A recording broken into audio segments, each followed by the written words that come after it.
One day দেখেন, যখন আমরা টেস্ট সিরিজটা খেলা শুরু করলাম, মানে আমরা যেহেতু মোটামুটি সবাই, আমি যেহেতু বা আমরা কয়েকটা প্লেয়ার আছি যারা টেস্ট থেকে আছে, সো আমরা টেস্ট ক্রিকেটও কোনো খুব ভালো ক্রিকেট খেলেছি এখানে। তারপর ওয়ান ডে ফর্মেটও আনফর্চুনেটলি আমরা জিততে পারিনি, বাট আপনি যদি দেখেন আমরা ওয়ান ডে ক্রিকেটটা খারাপ খেলিনি।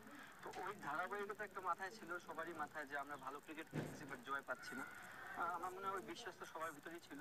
বাট অ্যাজ এ ক্যাপ্টেন আমি কখনোই বলিনি যে আমার সব কিছু উজাড় করে দিতে হবে। জাস্ট আমি বলেছি কারণ দে আর বেটার সাইড। আপনি এনি ডেতে তারা যে কোনো টিমকে ধ্বংস করতে পারে এবং তাদের হোম গ্রাউন্ডে।